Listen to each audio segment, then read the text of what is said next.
منتشر ہونے کے ایک ہفتے بعد حکومت اور پاکستان تحریک انصاف سوشل میڈیا کے اوپر جو ہے وہ اسی بات کے اوپر ایک تناؤ کا شکار ہے کہ ہلاکتوں کی تعداد کتنی تھی، پاکستان تحریک انصاف کی جانب سے مختلف دعوے اور پھر حکومت کی جانب سے، جبکہ کچھ پی ٹی آئی رہنماؤں نے ابتدائی طور پہ کہا کہ سینکڑوں حامی ہمارے مارے گئے ہیں۔ پارٹی کے چیئرمین گوہر علی خان نے بعد میں اسٹیٹمنٹ دیا کہ مرنے والے مظاہرین کی تعداد 12 ہے۔ وفاقی وزیر اطلاعات عطا اللہ تارڑ نے منگل کو social media plate form Twitter پہ ایک پیغام میں اس تضاد کا مذاق اڑایا۔ الجزیرہ بھی لکھ رہا ہے کہ انہوں نے مذاق اڑایا کہ یہ لاشیں صرف ٹک ٹاک پہ، فیس بک پہ اور واٹس ایپ پر ملیں گی، وہ قوم کے ساتھ مذاق اور جھوٹ کی سیاست کھیل رہے ہیں۔ تارڑ نے اردو میں اپنے اس پیغام کو لکھا تھا۔ اس سے قبل 28 نومبر کو غیر ملکی میڈیا سے بات چیت کے دوران عطا تارڑ نے کہا تھا کہ احتجاج کے دوران کوئی ہلاکت نہیں ہوئی ہے۔ انہوں نے اسلام آباد کے 2 سرکاری اسپتالوں پمز اور پولی کلینک کے بیانات کا حوالہ دیا تھا، جس میں وفاقی وزیر نے کہا کہ انہیں کوئی لاش نہیں ملی۔ انہوں نے الجزیرہ کے ایک سوال کے جواب میں کہا تھا کہ محکمہ صحت نے اس کی تصدیق کرنے والے 2 الگ الگ بیانات جاری کر دیے ہیں کہ جناب کوئی لاش نہیں ہے، کوئی زخمی نہیں ہے۔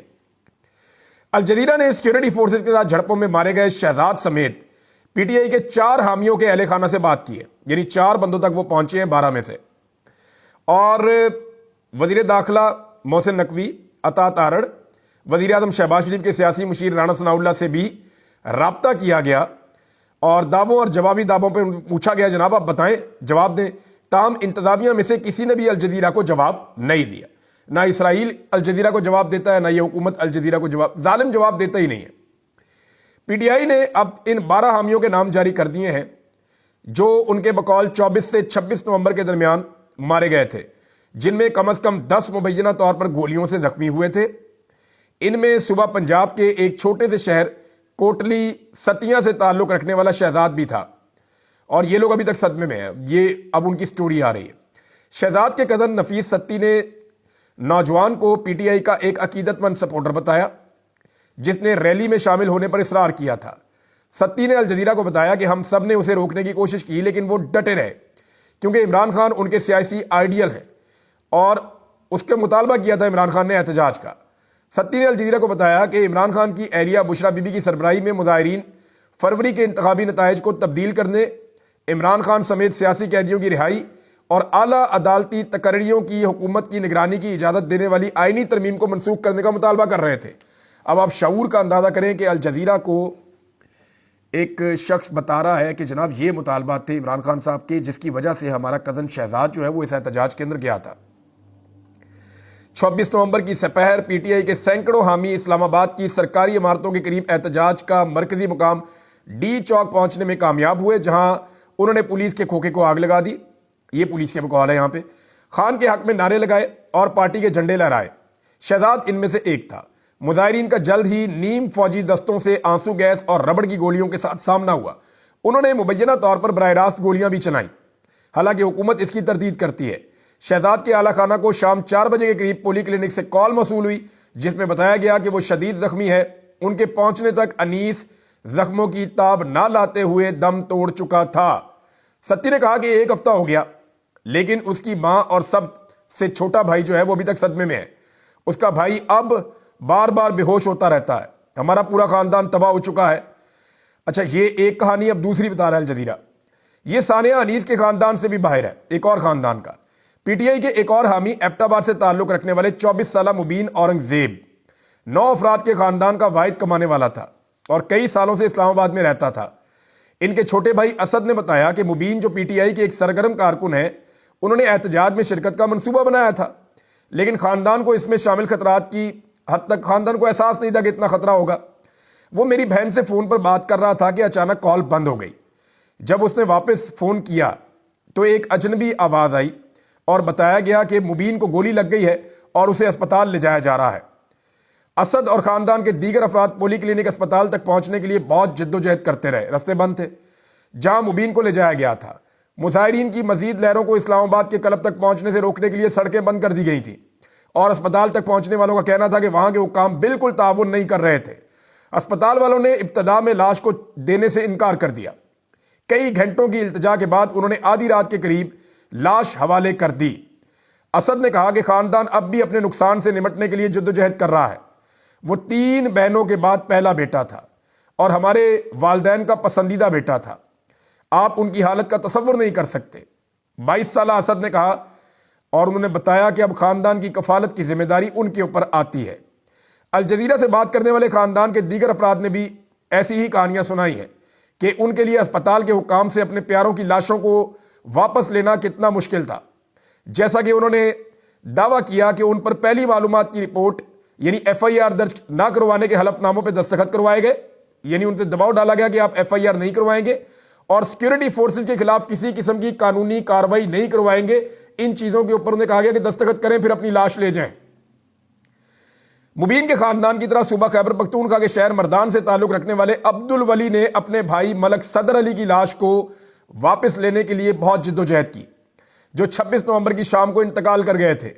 الجزیرہ کی طرف سے دیکھے گئے پمز اسپتال کے ڈیتھ سرٹیفکیٹ کے مطابق صدر علی PTI کے ایک سرگرم رکن جو دبئی سے پارٹی کی تقریبات میں شرکت کے لیے اکثر سفر کرتے تھے، سر میں اور بازو میں گولی لگنے کی وجہ سے ہلاک ہو گئے تھے. ولی نے کہا کہ قانون نافذ کرنے والے افسران نے ان پر اپنے بھائی کے قتل کے بارے میں FIA درج نہ کرنے کا وعدہ کرتے ہوئے ایک بیان پر دستخط کرنے کے لیے دباؤ ڈالنے کی بہت کوشش کی. وہ مجھ پر دباؤ ڈالتے رہے، لیکن یہ میں کیسے وعدہ کر لیتا کہ جب میرے بھائی کو قتل کر دیا گیا تھا. انہوں نے کہا کہ مسلسل التجا کے بعد ہمارے خاندان کو لاش واپس کی گئی تاکہ اس کی ہم تدفین کر سکیں. انہوں نے کہا کہ ہمیں اسپتال میں 12 گھنٹے تک انتظار کرنا پڑا. PTI کے متاثرین کی فہرست میں محمد الیاس بھی شامل ہے، جو 25 نومبر کی رات مبینہ طور پر سیکیورٹی فورسز کے ساتھ ہونے والے ہٹ اینڈ رن کے واقعے میں مارا گیا تھا. یہ جب رینجرز والے گاڑیاں بگا رہے تھے اور جا رہے تھے تو وہاں پہ جو رینجرز اور FC کے لوگ گاڑیوں کے نیچے آئے تھے، وہاں پہ اس حادثے کے اندر محمد الیاس بھی ایک شہید ہو گیا تھا اور رینجرز اور FC کے اہلکار بھی شہید ہو گئے تھے. الیاس کی لاش کو 26 نومبر کی اولی ساعتوں میں جلدی لے کر جایا گیا. اسپتال کی طرف سے جاری کردہ اور الجزیرہ کی طرف سے دیکھے گئے ان کے ڈیتھ سرٹیفکیٹ کے مطابق ان کے بڑے بھائی محفوظ علی، جنہوں نے خود اکتوبر میں PTI کی گزشتہ احتجاجی کال کے بعد تقریباً 4 ہفتے جیل میں گزارے تھے، انہوں نے کہا کہ وہ اور الیاس کے ساتھ دیگر پارٹی کارکنان بھی شامل ہوئے. جب وہ اسلام آباد کے داخلی مقام پر جمع ہونے والے حامیوں کے قافلے کا استقبال کے لیے جمع ہوئے تو خیبر پختونخوا میں 25 نومبر کی رات کو جو قافلے آ رہے تھے ہم ان کے لیے وہاں پہ جمع تھے. انہوں نے بتایا کہ افراتفری کو اس وقت انہوں نے بیان کیا کہ جب سیکیورٹی کی گاڑیاں مظاہرین کے ہجوم سے گزر رہی تھی، انہوں نے میرے بھائی سمیت کئی لوگوں کو مار ڈالا. یہ انہوں نے بتایا. انہوں نے دعویٰ کیا کہ اسپتال کے حکام نے الیاس کی لاش کو دینے میں تاخیر کی اور قانون کے نفاذ کے الزام سے بری کرنے پر مجبور کیا، یعنی آپ کوئی قانونی کارروائی نہیں کریں گے. انہوں نے کہا ایسا کریں آپ.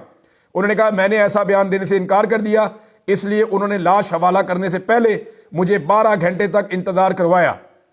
لیکن انہوں نے کہا کہ اپنے بھائی کو کھو دینے یا خود جیل میں وقت گزارنے کے باوجود PTI اور اس کے رہنما خان کے لیے ان کی حمایت بالکل کم نہیں ہوگی.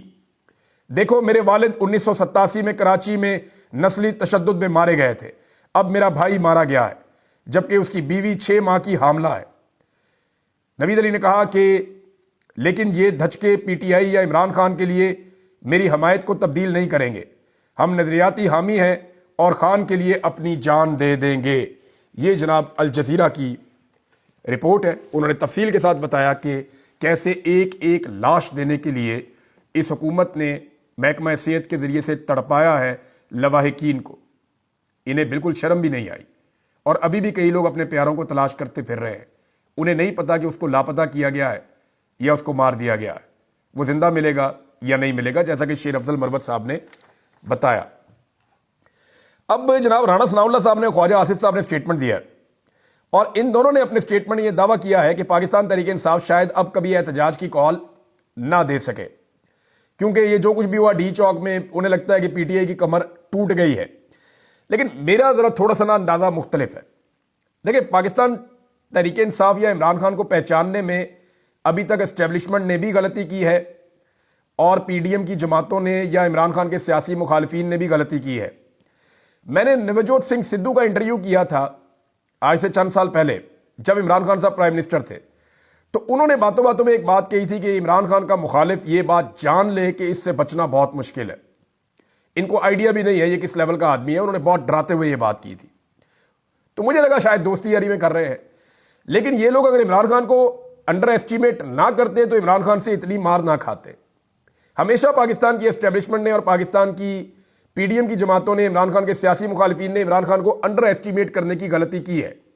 وہ ہمیشہ یہ سوچتے ہیں کہ اب عمران خان کی بریک لگ جائے گی، یعنی ان کا اندازہ تھا کہ عمران خان جیل میں جائے گا 2 دن میں ٹوٹ جائے گا۔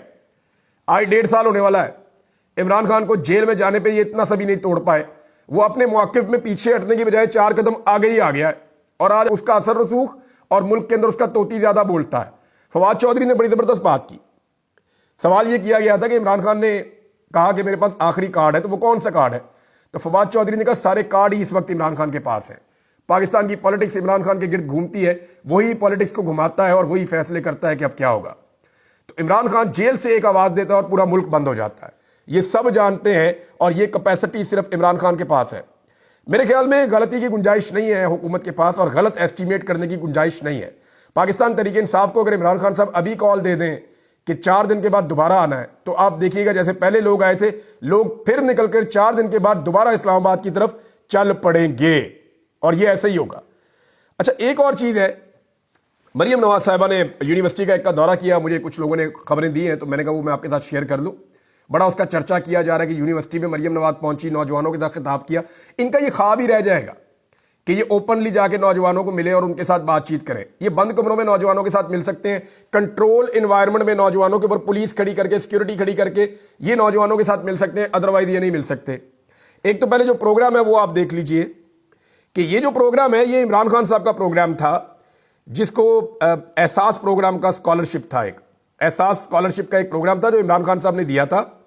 عمران خان صاحب کا پروگرام یہ تھا کہ جتنے بھی طلبہ جو غریب ہیں، مستحق ہیں اور پڑھتے بھی ٹھیک ہیں، تو ایک کمیٹی بنا کے ان کا فیصلہ کیا جائے اور ان کو دیا جائے اسکالرشپ۔ لیکن اس حکومت نے آگے تبدیل یہ کر دیا کہ جو زیادہ نمبر لے گا اس کو اسکالرشپ مل جائے گا۔